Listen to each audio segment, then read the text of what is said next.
The air in Central City was thick with the weight of struggle, a quiet tension woven into every cracked sidewalk and dimly lit street corner.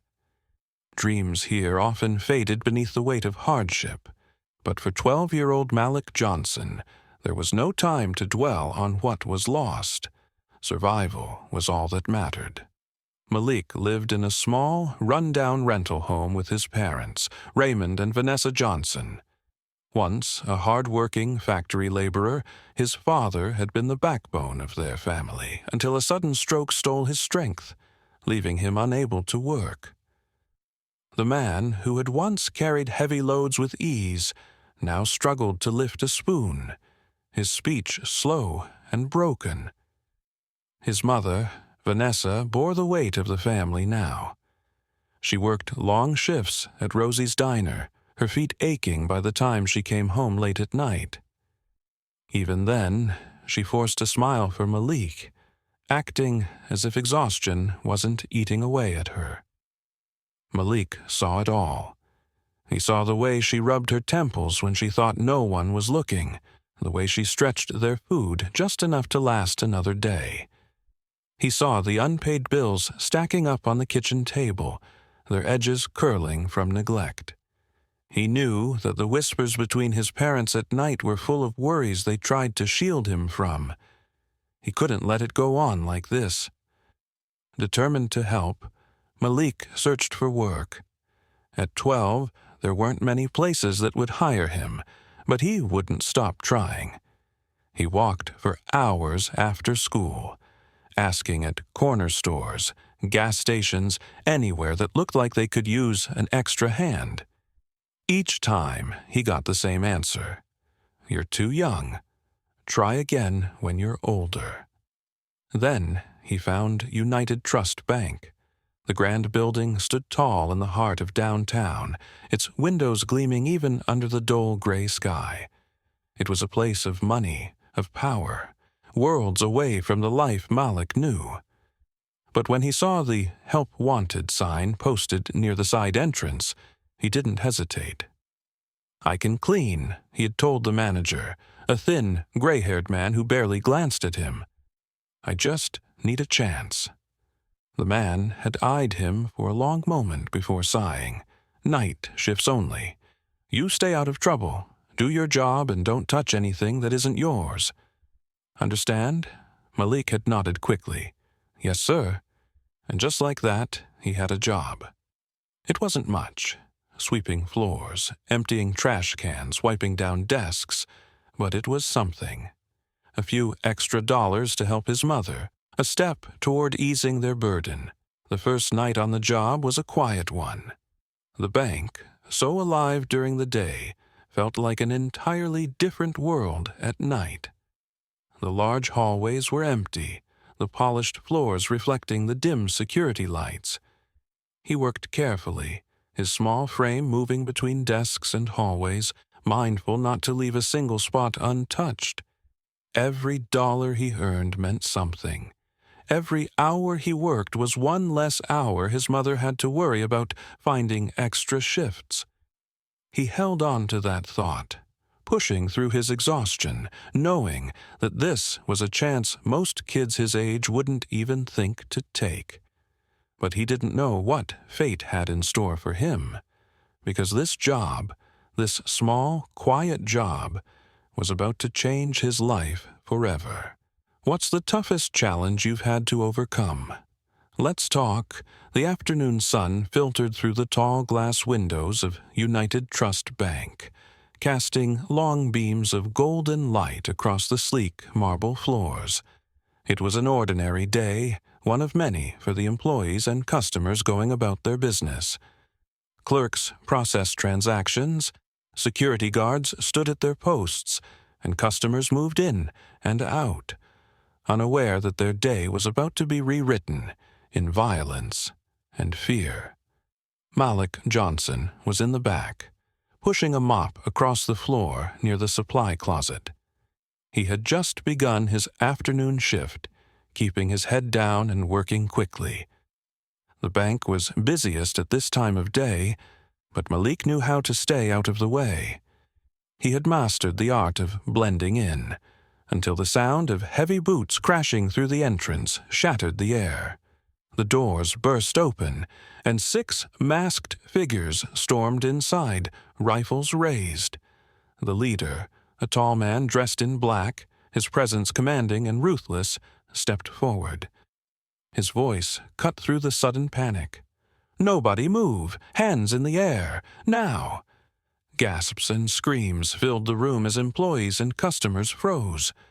One of the masked men fired a warning shot into the ceiling, sending shards of plaster raining down. The entire bank dropped into terrified silence. Malik's heart pounded. His body moved on instinct, slipping behind the supply closet door just as chaos erupted. He crouched low, pressing himself against the shelves, his breath shallow. Through the thin opening, he watched in horror as the robbers fanned out, taking control of the bank with terrifying efficiency. Everybody on the ground. Customers hit the floor, some shaking, others sobbing. The tellers were dragged away from their stations. A security guard reached for his weapon, but before he could draw, one of the robbers struck him across the head with a rifle. He crumpled to the ground, unmoving. The leader, Damon Cross, turned toward the center of the bank, his voice calm but deadly. "We don't want to hurt anyone. Cooperate, and this will be over soon.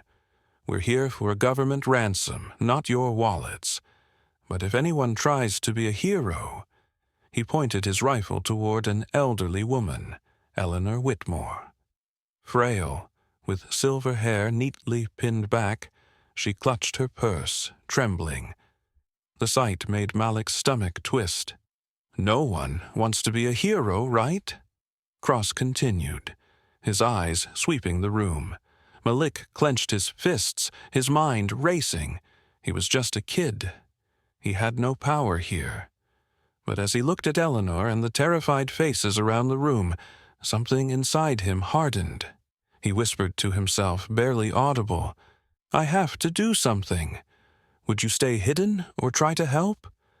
Let's discuss." Malik Johnson's mind raced. His heart pounded so loudly he was afraid the robbers might hear it from across the bank. He had no weapons, no strength to fight against grown men with rifles, but he had something else. His mind. As he crouched behind the supply closet, he remembered something. Earlier that day he had seen FBI agents inside the bank. They had been dressed in suits, carrying briefcases, moving with quiet authority. He hadn't thought much of it at the time, but now a spark of hope flickered inside him. If only he could find them. Malik moved carefully, creeping through the bank's back hallways. He could hear the robbers barking orders in the main lobby, their voices sharp with tension. Every step he took felt like it might be his last, but he didn't stop. His mother always told him that fear was just a test. He wouldn't fail now. Finally, he spotted them. 2 FBI agents, bound and held at gunpoint in a small side office. One of the robbers stood guard, his weapon trained on them. Malik's pulse quickened. If he could free them, they could fight back.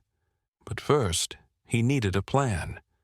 He grabbed a paperclip from a nearby desk, his hands shaking as he bent it into a makeshift lockpick.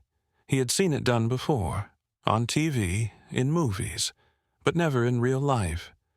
He took a deep breath and moved toward the door as quietly as possible.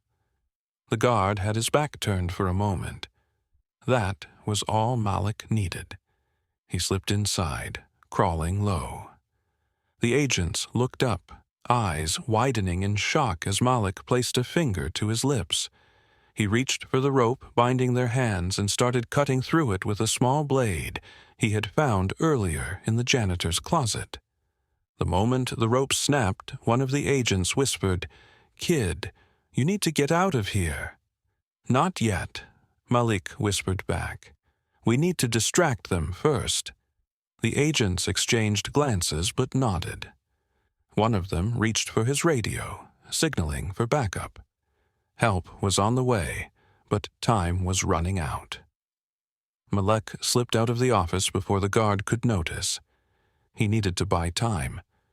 He thought fast. The bank's alarm system. If he could trigger it, it would cause confusion, maybe even force the robbers to panic. He moved quickly, knocking over a trash can to make noise in another hallway, then darted toward the security panel near the back exit. His fingers hovered over the keypad. He had seen the security guard enter the code before. Could he remember it? With a deep breath, he tried a combination. Beep, beep, beep. Then, the piercing wail of the alarm filled the air. The robbers shouted in anger, spinning toward the sound. Panic rippled through them, and in the chaos, Malik knocked over a stack of file boxes, sending papers flying everywhere. It wasn't much, but it was enough. The agents burst into action. One tackled the guard inside the office, while the other grabbed his gun and aimed at the remaining robbers. Malik didn't stop. He grabbed whatever he could, paperweights, staplers, anything, to create more distractions. Every second counted. Gunshots rang out, sending shockwaves through the bank. The FBI agents were fighting back, and Malik had given them the opening they needed. He ducked behind a desk, breathless, as chaos unfolded around him. What's the boldest thing you've ever done? Share your experience. Malik Johnson barely had time to catch his breath before his luck ran out. One of the robbers, a tall man with cold, calculating eyes, grabbed him by the back of his shirt and yanked him out of hiding. The room spun as Malik stumbled, struggling to regain his balance. The sound of the ongoing gunfight between the FBI agents and the criminals raged behind him. But in that moment, all Malik could focus on was the man towering over him.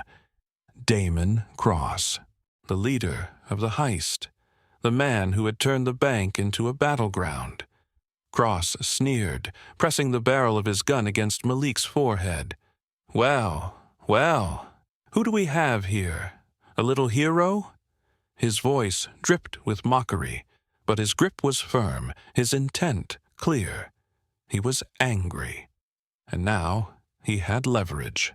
Malik clenched his fists to keep them from shaking. The cold metal of the gun sent a shiver down his spine, but he refused to show fear. He had gotten this far by keeping his cool. He couldn't break now. Across the room, Eleanor Whitmore gasped, her frail hands clenching the edge of the counter she had been forced to kneel beside. "Let the boy go," she pleaded, her voice trembling with emotion. Cross ignored her. His eyes stayed locked on Malik, searching for fear, for weakness, for something he could exploit. "You think you're smart, huh? Running around, playing little games, setting off alarms. You cost me a clean job, kid. Now I gotta make an example out of you." Malik's mind raced. He had to stall. He had to buy time. He swallowed hard and forced himself to speak. "An example? What? So your guys know how bad you messed up. You said you had a plan, but now you're the one losing. If I were you, I'd be looking for a way out." Cross's jaw twitched. The frustration in his eyes flickered into something else. Uncertainty. Malik had hit a nerve. He pressed forward, keeping his voice steady. "If you hurt me, the feds outside will never let you out of here alive. But if you let me go, maybe you can still cut a deal." Cross's grip on the gun faltered for a split second. That was all it took. The doors burst open, and the FBI agents stormed in. The sound of gunfire erupted once more, but this time it wasn't the robbers who had the upper hand. Cross turned toward the agents, raising his gun, but he was too late. A well-aimed shot from one of the agents struck his shoulder, sending him sprawling to the floor. His weapon skidded across the marble tile out of reach. Malik scrambled away, chest heaving as he watched the chaos unfold. One by one, the robbers fell, subdued by the highly trained officers who had finally gained control of the bank. An agent rushed toward Malik, grabbing him by the shoulders. "Are you hurt?" Malik shook his head, still trying to process what had just happened. His hands were shaking, but not from fear, from adrenaline, from the knowledge that he had survived. Eleanor Whitmore, tears in her eyes, hurried to his side. "You saved us, young man.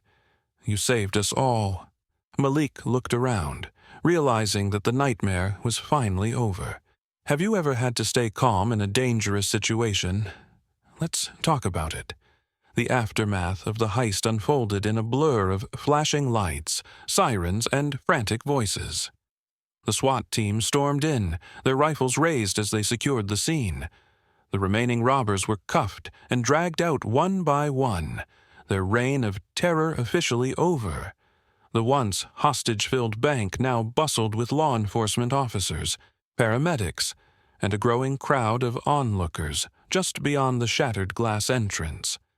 Malik Johnson sat against the counter, his breathing still uneven, as he tried to process everything.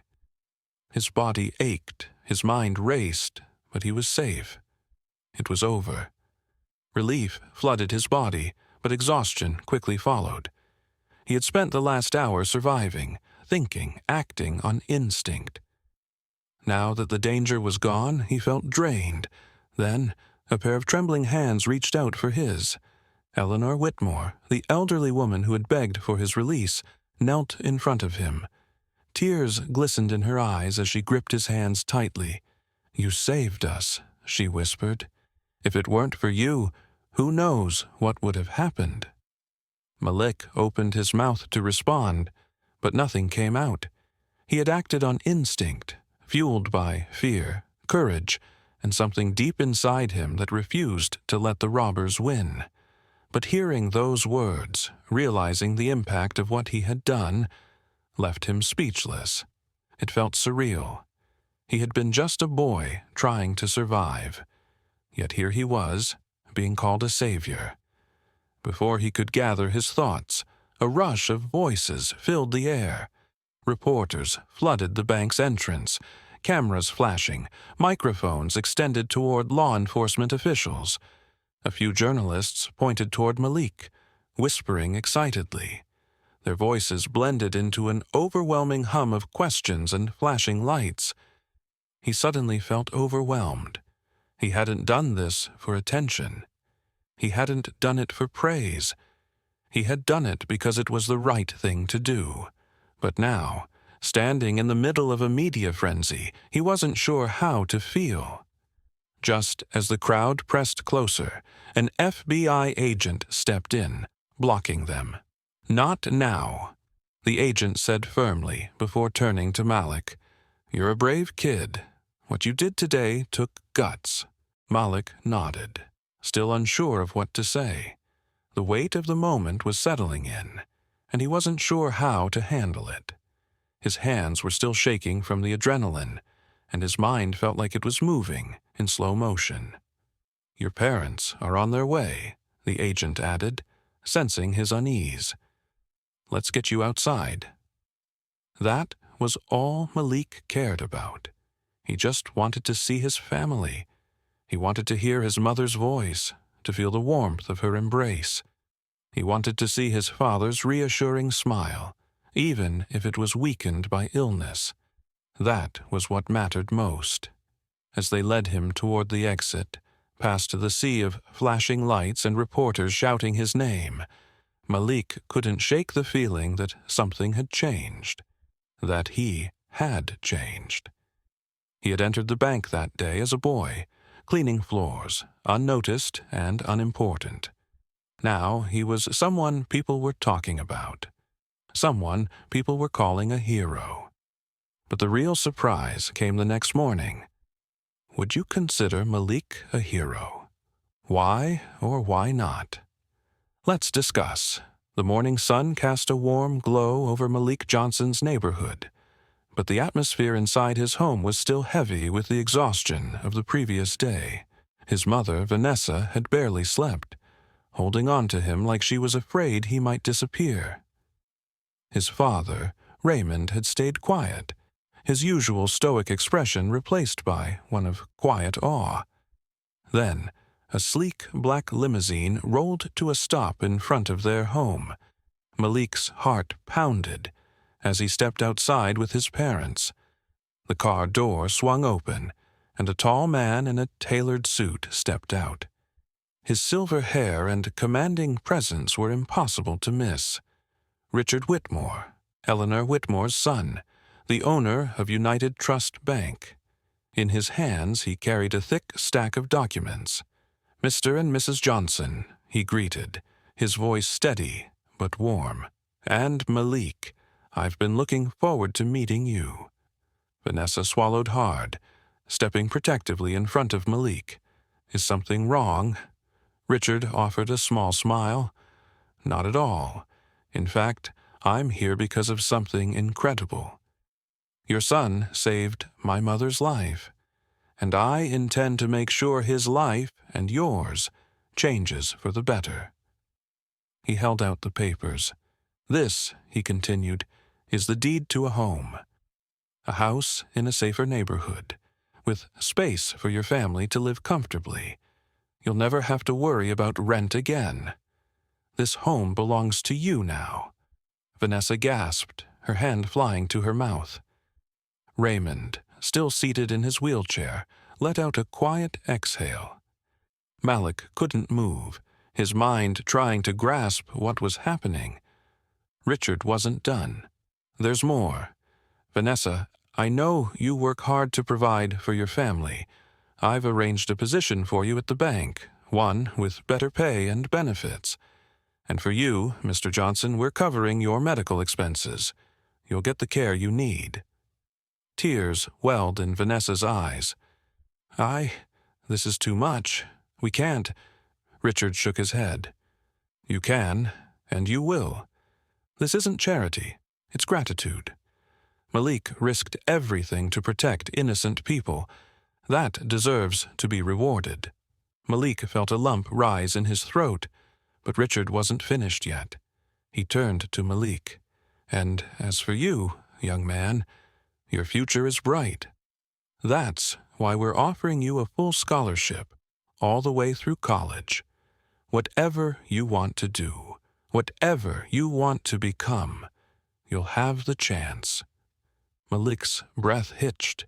He had dreamed of a future where his family didn't struggle, but he had never imagined something like this.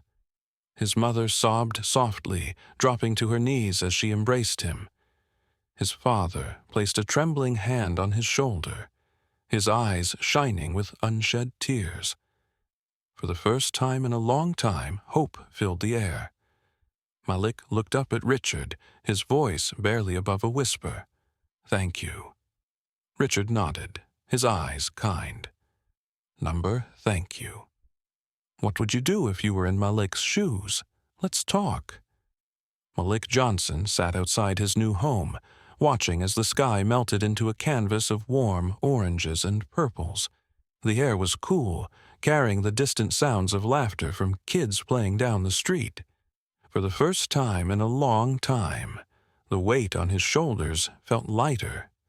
His family had spent the entire day unpacking, filling the new house with life. His mother, Vanessa, moved through the kitchen with a sense of ease Malik hadn't seen in years, humming softly as she prepared dinner. His father, Raymond, had finally smiled, a real, genuine smile, as he explored the home in his wheelchair, no longer burdened by the constant stress of medical bills. Malik leaned back against the porch steps, breathing in the moment. He didn't feel like a hero. He didn't think he was one. He had only done what he thought was right. And yet, everything had changed because of it. A car pulled up in front of the house, headlights cutting through the dimming evening light. Moments later, a small crowd of reporters gathered by the gate, cameras flashing, microphones pointed in his direction. Malik, how does it feel to be called a hero? What was going through your mind during the robbery? What do you plan to do with your scholarship? He had no answers for them, not the kind they were looking for. He didn't do it for recognition. He didn't do it for rewards. He had done it because, in that moment, there had been no other choice. A small smile played on his lips as he shook his head. I wasn't trying to be a hero. I was just trying to help. The reporters murmured, some nodding, others scribbling down his words. But Malik didn't need to say anything else. He had his family.